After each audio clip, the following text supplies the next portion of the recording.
Hello, everyone. Welcome to the third FLIP Fortnightly Wrap of this little series. And today I'm blessed to have David, who's taken time out of his extremely busy week. He's the product lead at Chainflip. And as you all have probably been seeing from the announcements and everything, we've had a crazy week of developments, specifically on the product side. Not only with the launch of Boost, but also, upcoming Solana and DCA features. It's been pretty all out on your side. So it was, I think, a perfect opportunity to bring David on to chat more about, the product, and to give you a little bit more of an insight on, how things work, because this is pretty much everything that you all are working with and playing with. So yeah, let's start off maybe by just, David, give a bit of an introduction. Tell us a little bit about yourself and, how you kind of came about designing and developing this Chainflip, this product. Okay, so thanks for having me. I think it's going to be my first time jumping into one of these spaces. So looking forward to tell you about what's been cooking, what's coming, some teaser, and maybe shed some light on how we work in general. So I can do a quick intro about myself. I'm David from Argentina. I moved to Berlin 4 years ago, a little bit over 4 years ago, and I've been working at Chainflip for almost 2 years.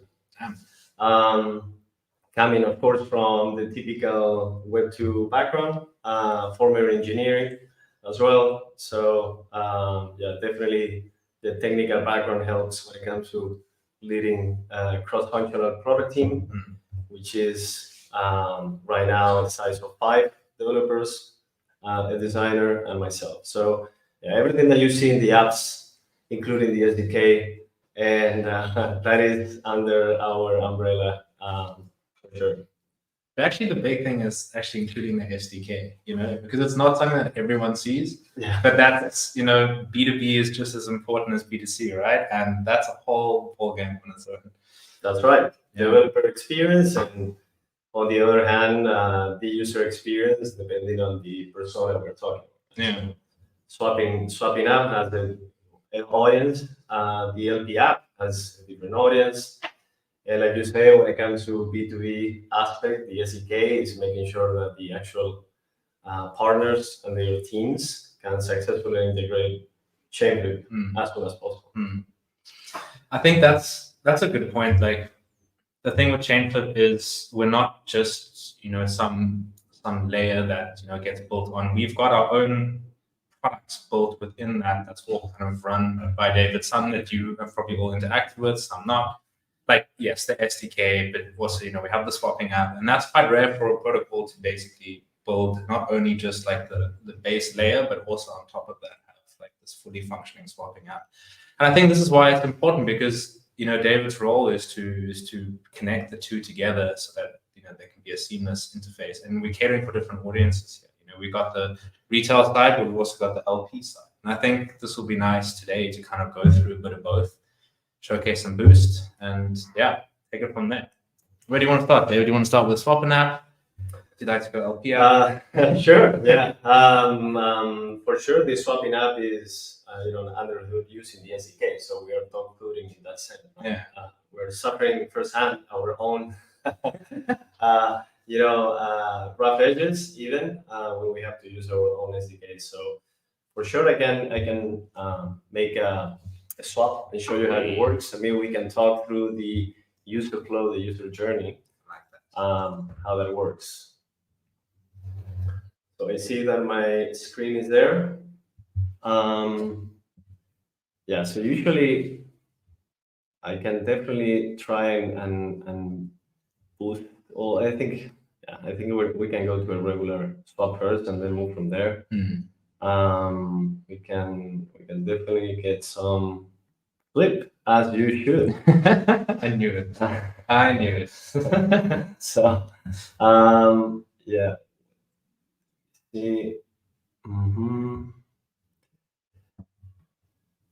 I have so many wallets. I can tell you how many wallets I have. testing across all apps, and sometimes it's just a mess. I don't know how you keep it organized, to be honest. This is, let me do one thing. Let's do perseverance, right? Because I don't have enough real funds right now.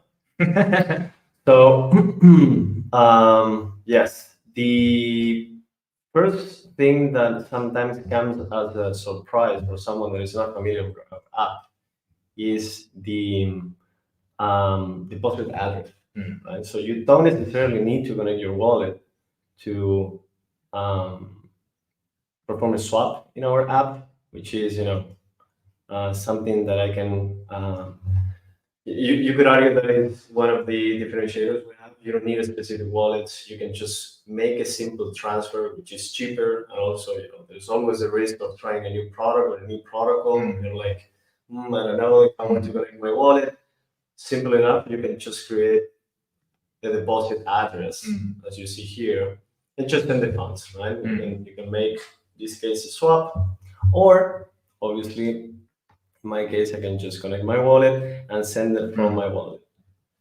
I think that feature, like, that's a great user experience too for the user. Like, you see a lot of front ends that just have all of these different connections, especially if you're playing on different chains, like let's just say Solana and Bitcoin. You're connecting two different wallets, and that gets a bit clunky. Oh, that is extremely challenging experience. Imagine that everyone complains about the fact that you need to use wallets, the pop-ups, the conflict between the extensions, which is a nightmare when you need to take into account the different browsers and versions. Imagine you have to connect two wallets.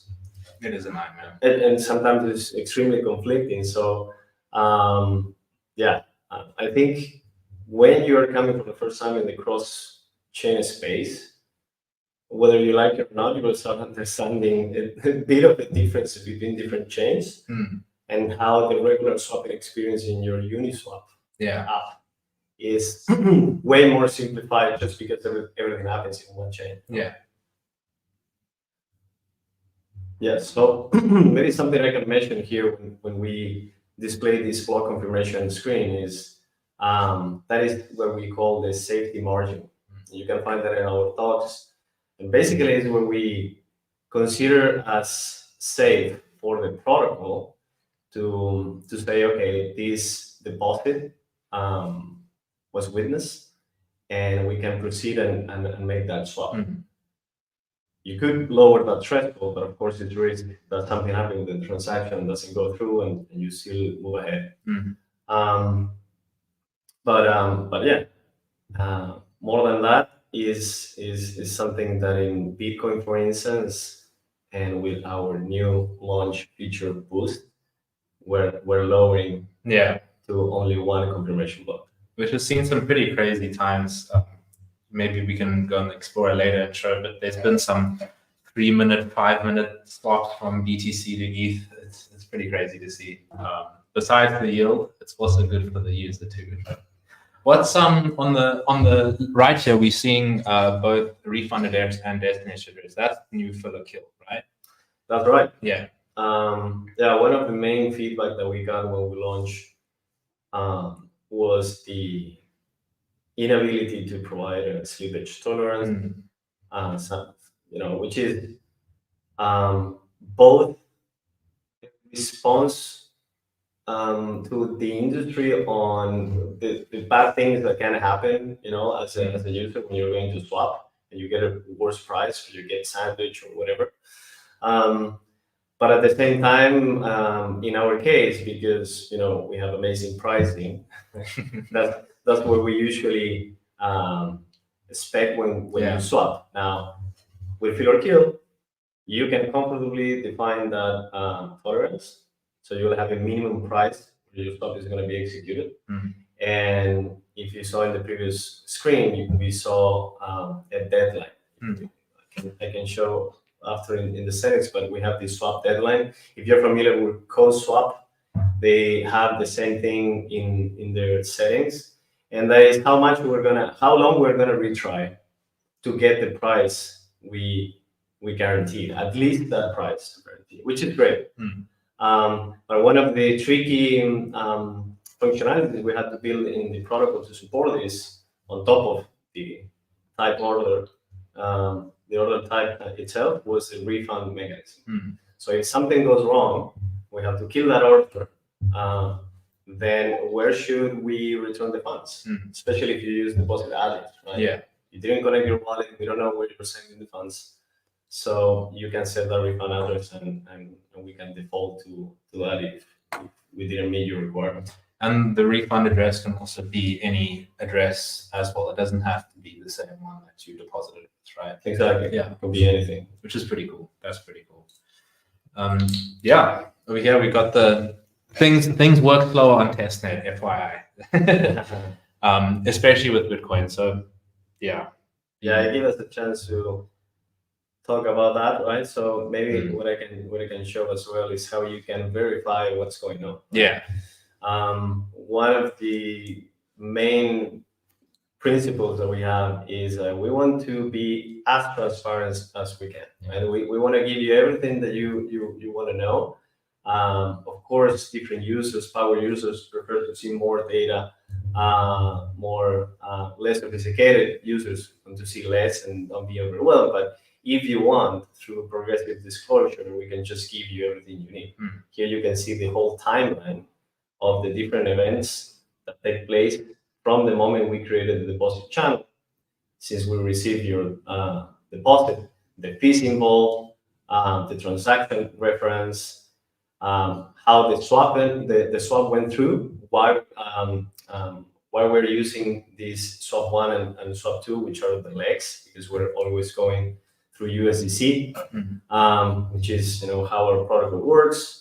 And finally, that summary about the rate you got, the estimated time to completion, different metadata, and everything you want to see if you really want to go in depth. Which our guess is, if you're getting familiar with Chainflip, that's what you want to see at the beginning. Right? Yeah. I think that's pretty important too. Like it comes to, I think the whole transparency also falls down on just pricing and fees. You'll notice, when we have all the data for the swap, when we're about to execute it, like we have a very very detailed description of all the fees broken down, and we show you your output price as it would be after all fees is taken into account. There's no hidden fees or anything like that. It's just, it is what it is. That's what you got. I mean, we've had kickback from other people saying, that's not how it's done, but we've not accepted that as an answer already, which is really good. Yeah, that's true. I mean, that is a sneaky approach, so to speak, that sometimes you just say, okay, this is the rate, but you're not accounting for the overall piece. Yeah. And then when you calculate that, your actual rate is actually lower. Yeah. I guess that is, a decision that each project make. In our case, again, we really want to give you the true rate after all fees involved. And even against, even when we're compared with other projects where they are not doing it like that, we still beat them on price, which is, very encouraging. Yeah. Swap. We can let's go to the main swap page and just show Full Kill the settings that maybe. Yes. So this is what I was talking about before, right? This is slippage protection has a tolerance which will be a default for you. And bear in mind that for V1, we really wanted to have Full Kill out as soon as possible, but this protection would be more sophisticated, would be dynamic. Right? Right now, it's quite dumb and applies to all your any market, basically any amount. But the idea is that this slippage tolerance will come as a recommendation from us based on the market, the pair, and based on the size of the swap. You can still have full control and go and change the slippage protection to your taste. That is totally fine. But I believe in the power of defaults, like that paper that is around about Uniswap, the slippage analysis. And I think that is part of the let's try to make a better UX in crypto in general. Right? Like, yes, you should give the power users the ability to have full control over the different options and attributes. But most users care about you know, getting the job done with the least amount of cognitive friction. You get, it can be overwhelming at times if you're maybe a new user and you're given all the tools to operate like an advanced mode. It can be overwhelming because you want the best, and sometimes you do just want the power of default, which is they know what's best. Give me that so I can just execute. Exactly. Yeah. This has been a great feature. This has been asked for a lot. It also helps a lot during times of volatility, when there's low liquidity because there's one direction being swapped a lot. It just gives you a guarantee of getting your order for what you've asked for and not have any different fees come out, which definitely helps a lot just for user retention. Keep users coming in because they know that they can trust the price that they get coming in. Yeah, I mean, waiting to get the price you hope you would get without having something like fill or kill or slippage protection is a very anxiety-inducing process, right? Like it's like, well, basically, going after a market order, so to speak. Yeah. But cross-chain, knowing that a lot of that's a good way of describing it. Stuff can happen in the middle. So yeah, for sure, like I said, it was a clear feedback from the moment we launched, and since then we have been working to get this out, which has been quite complete. Yeah, but you did it. You snuck it in too with Boost as well. You did both. Yeah. It was impressive. Nice. All right. Yeah. I mean, move on. I guess so that's the product. I mean, that's the swap and app. Did the swap go through in the end? Yeah, it did. Yes. Cool. Yeah. So we can see the full breakdown of everything. There's the refund and destination address that we mentioned. So from Full or Kill, time it's taken, and just a full breakdown, and you can get more details if you want. That it's funny because this is V1 of our swapping app, and now that I see the full log to the right, and at this point after several months of being live, it might be that is way too much information. So I'm curious. I'm curious about users what they think about the log. It should be something that is always visible. It should be collapsible, or maybe even a setting. But again, it's part of our effort to be fully transparent, at least since day one, where we're the new kid in the block, and as we gain the reputation with our users and they get more familiar with our products, we kind of start using different UX approaches just to display the information in a different way, or be less overwhelmed. Right? Yeah. Right now it's quite a lot. So, but for sure we have a bunch of improvements in mind for the coming months. Yeah, that's the swapping app. I think it'll be nice to maybe showcase Boost for some of them, just some of the settings and the new hot.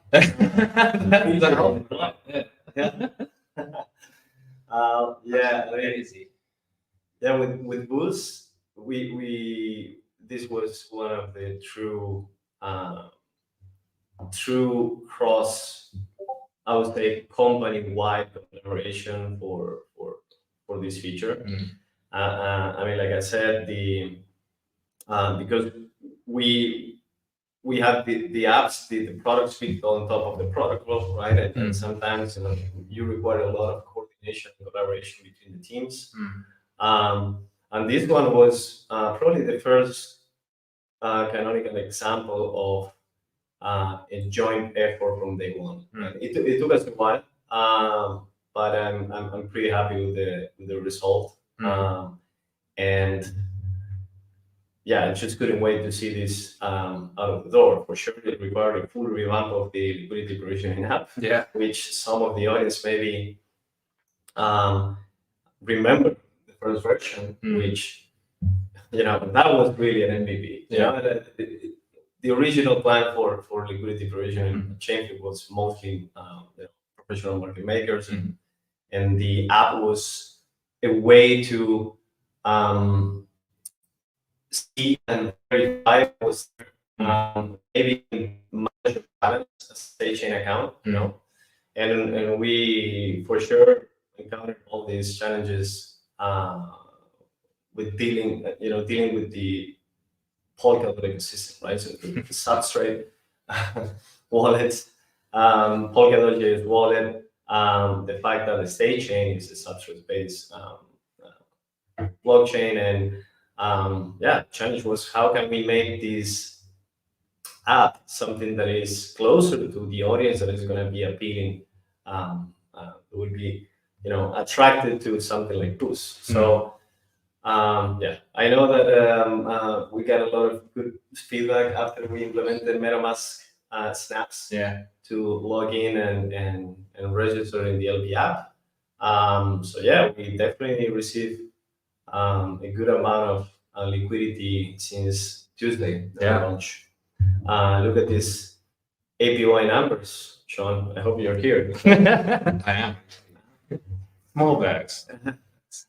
Yeah, this is obviously a test account as well, and here we have how the APY went crazy at the beginning, but of course it's going to eventually stabilize as we see volume coming through and liquidity getting filled into the different pools. The portfolio view, if you're doing both, is one of those typical retail things, right? So we try to come up with something that is familiar to those using different centralized and decentralized apps, right? It's getting for sure more and more user friendly in that front.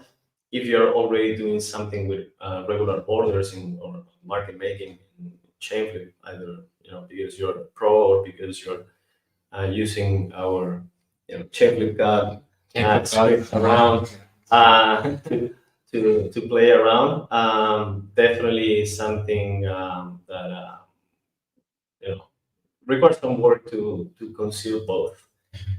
What was the direction? I guess I think I like what you said about taking. We had the initial MVP for the LP app, which was catered towards we needed to get it out for the market makers in order for our product to just be at a state in order to function then. But now what we're seeing is a big move to be more retail friendly, not only on the onboarding side, but just on the whole focus on, it's kind of turning into a trade account, like managing your balances.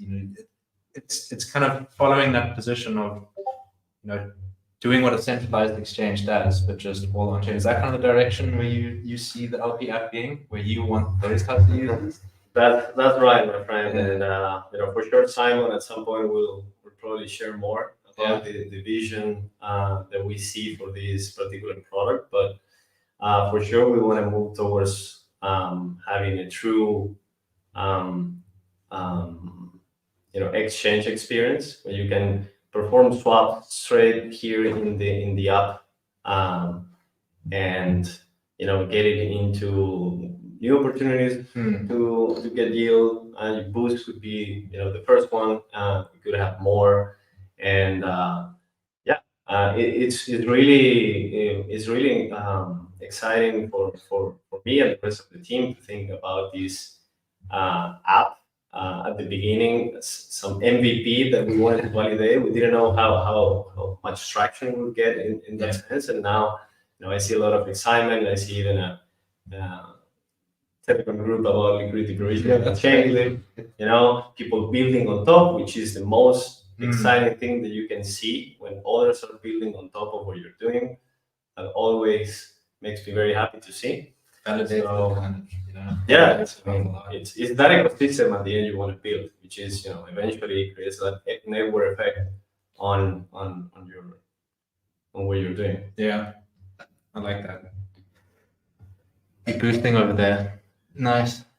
Talk about the pools. Actually, I think I did get some feedback from a couple of people wanting to know kind of how the fee system works here. Because we've got three different fee tiers. The user doesn't choose a fee tier, right? The user just will get whatever the latest fee tier is and work upwards. Is that right? Right. So you're speaking from the swapper point of view. Yeah. Mm-hmm. Yeah. So the way it works is when a swapper says, "Hey, I want to boost this deposit," and this is an important distinction. What is pushed is the deposit, not the actual swap. So that means that we're going to witness that deposit sooner. But in order to do that and basically bypass, quote unquote, the safety margin of the regular confirmation blocks, say, hey, this is deposit is in after only one, is because the counterpart, in this case, the LPs, are providing liquidity as a collateral.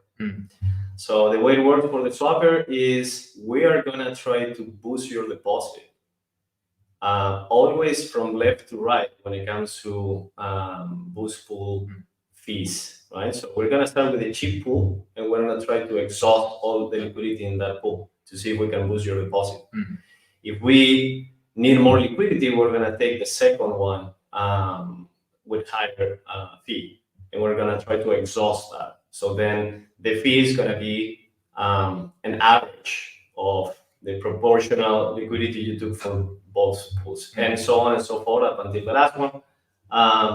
So yeah, that means that in the worst case scenario, you're gonna pay as a swapper, you're gonna pay the highest fee on the highest fee boost pool, but only if the other two liquidity pools are fully in use. Yeah. And it's crazy. I think I wish I had the number. I was chatting to our designer Hugo, was it yesterday, just to kind of get a number of like how many swaps that have come through our front end from BTC to whatever asset have been boosted. And it's safe to say that the majority of them are being boosted at the moment, from what we've seen so far, which is quite incredible to see. But how much volume have you done so far in Boost?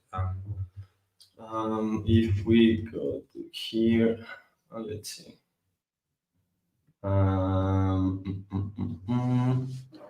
Wait. No, actually, we have it here. Oh, that's true, right down there. Here. Sometimes I forget about all the areas on our own products, you know. So, yeah, you can see. I mean, true that it's been quite high at the beginning. I do expect that to be the case after you launch. The excitement is high. People are paying attention, and we didn't even. We're not even there for a week. Yeah. So after the first week, I would like to see how what's the proportion of the overall volume when it comes to starting from Bitcoin. But yeah, right now you have around a little bit over 2 million, 2.3 million volume going through. And how much liquidity do we have so far at the moment? 190 something, 190,000 or something. Total Boost liquidity to 123K. Yeah, so that's pretty insane to think that we've had that much volume come through already with just that much liquidity. And 1.2K already in Boost fees. Crazy. Native Bitcoin. Yes, sir. Native Bitcoin. Exactly. You should add more liquidity to your own account. Just stack the sats, man. Yeah, that's great. That's really great. Yeah, I think we've hit the half an hour mark, but I do want to open up the floor a little bit to some of the community members for feedback. So yeah, let's check the socials. Let's see what we got here. Are we good on Telegram? Need to think about a correct time to be doing these types of things. It's very difficult, like to cater for both the US audiences as well as the European and the Southeast Asian area. But yeah, no questions so far. A lot tuned in today, which has been super good. Anything you want to know, sir? Lots. I can always just bug you. Sit like opposite me. I don't know. I just wanted to say congrats, first of all, on the launch. I think like the big thing that resonated for me was the whole collaboration with all the teams. I really like it when we do that because marketing kind of comes in last to this final stage, and it's a lot of us, well, me waiting for what's going to come out there, and try and ride the narrative, ride the hype that's getting built up for something, and like it becomes a cyclical effect of protocol builds something while product is building on it, and then we market it, and then we rinse and repeat, and we keep that momentum going. And this was a really great challenge for all of us to kind of work together to have this like seamless interface, Right. And I enjoyed that a lot. Yeah, for sure. If you try to do that as you described, sequentially, sorry, then you might find out that certain things were missed or something. You have to go back, and it's time consuming.